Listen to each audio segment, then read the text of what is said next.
kulan warbaahineedkan ee magaalada Burco ee xarunta gobolka Togdheer ku qabteen qaar ka mid ah ganacsatada kala duwan ee gobolka Togdheer gaar ahaan ganacsatada raashinka ayaa waxay cabasho ballaaran ka muujiyeen hay'adda cuntada adduunka ee WFP tilmaameen inay koota gaar ugu xidhay 6 bakhaar oo ku yaala magaalada Burco bixinta raashinka ay hay'addu siiso dadka danyarta ah iyo sidoo kale dadka ku waxyeeloobay abaarihii ka dhacay dalka ganacsadan ayaa waxay sidoo kale la dhaliilo soo jeediyeen gudoomiyaha gobolka Togdheer iyo mas'uuliyiinta rugta ganacsiga ee gobolka waxaana dalbadeen ganacsadan in tartan loo galo bixinta raashinkaasi wana kuwan iyagoo fariimo kala duwan u diray madaxweynaha Soomaaliland iyo sidoo kale hay'adaha kala duwan arintani khusayso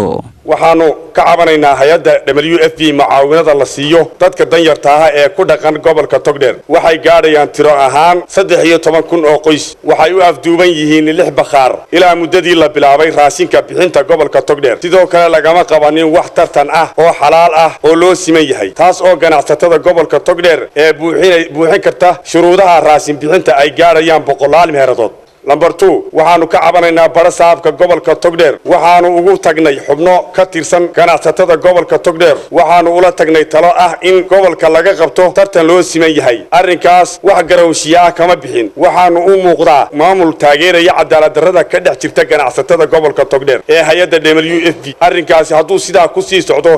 wuxuu sharaf dhac ku yahay hufnaanta cadaaladeed ee ka jirta wadanka Number 3 waxaanu ka cabanaynaa gudoomiyaha rugta ganacsiga gobolka Togdheer ugu dambeyntii waxaanu baaq cod dheer ah u diraynaa madaxweynaha jamhuuriyadda Soomaaliland wasaaradda arrimaha gudaha wasaaradda ganacsiga wasaaradda qorsheynta hay'adda barakacayaasha iyo cidii kale ay khusayso baaqaas oo ah in wax laga qabto cabashadayada oo la saaciyo tartanka sida looga saaciyay 3 gobol ee kala ah Maroodijeex Saaxil Sanaag dhammaan gobolada waxa laga qabtay tartan xor ah oo xalaal ah sidaas si la mid ah waxa aanu xaq u leenahay haddaanu nahay ganacsatada gobolka Togdheer in loo qabto tartan xor ah oo xalaal ah oo ninkii nasiibkiisu siiyay carafkiisu uu sidaa ku helo hay'adda WFP mucaawalada ay siiso dadka danyarta ah ee loogu talagalay inay cadaalad iyo sinaan ku gaadho in hay'adda aanu kaga cabanayno inay ku maamushay qaab cadaalad aad uga fog oo ganacsatadu ay sugayeen muddo gaadhaysa 5 sanadood intaa ka bacdi markii tartankii ay filayeen uu qaatay muddo 5 sano ah waqtigina uu aad u dheeraaday waxaan halkan ku soo gudbinaynaa in cadaalad darro aad u weyn ay ka dhacday gobolkan Togdheer oo ay mas'uul ka yihiin howlwadeenada hay'adda WFP waxaan halkan markaa aanu ganacsatada baaq uga diraynaa wax laga qabto oo ganacsatada cabatinkeeda 5 sanadood ay tahay markii koobaad ay soo taageen media in loo tixgeliyo cabatinkooda waxaan u cabanaynaa madaxda dalka ilaa heer madaxweyne ilaa heer wasiir waxaanu leenahay arrinka WFP aad iyo aad baa loogu tagrifalay dadku waxay ahaayeen reer codad xoolo dhaqataa xoolaha la soo iibinayo ayuu nin waliba wax ka sii day jiray marka la kala iibsado marka cid gaar ah ayaa koota loogu xidhay marka waxaanu leenahay madaxweyne way naga soo gaadho dadka kootada ganacsiga WFP na waxaan leeyahay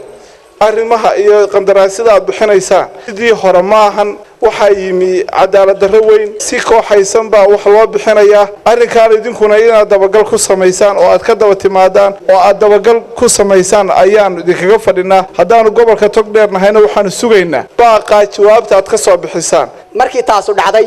ee raashinka la bixinayay ee muddo door raashinka la bixinayay oo sanawaad ah ayaa waxa dhacday in tartan la waayay shakhsiyaadna ay gacanta u gashay arintaasi gacanta u gashay kulliga cadaalad darro ay tirsadeen majority-ga ganacsatada gobolka Togdheer oo ay ka tirsadeen maamulka gobolka hay'adda WFP rugta ganacsiga cadaalad darraduna kulliba waxyaabaha mashaakilaadka faraha badan keena weeyaan waxay sababtaa amni darro waxay keentaa cadaalad darradu in la kala shakiyo marka anigu waxaan taakiidinayaa baaqa loo dirayo maamulka dawladda ee ugu horeeyo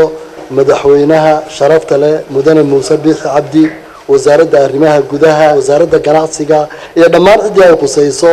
baaqani waxaanu ka codsanaynaa sida ugu sharafta badan arrinta wax looga qabto oo aanay nagu keenin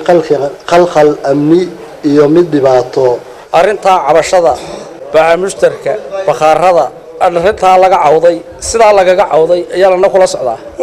waxaanu ka cabananaa يعني ما حويان قبل لحظة بخار ما حد هاي الله حدي وحي أي هذه أي كيران قبل كا مركه هراء دلكو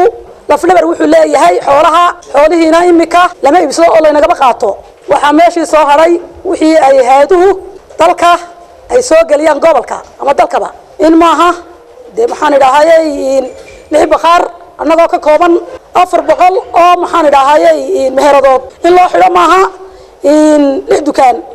halkan waxaan baaq uga diraynaa madaxweynaha sharafta badan leh dalka Soomaaliland mudane Muuse Biixi Cabdi inuu eego cabadkayaga oo uu tixgeliyo wasaaradda arrimaha gudaha wasaaradda ganacsiga intaba inayna tixgeliyaan oo eegaan cabadkayaga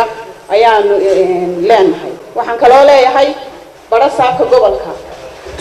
wuxuu la kula jiraa 6 bakhaar iyo gudoomiyaha maxay hay'adda WFP gudoomiyaha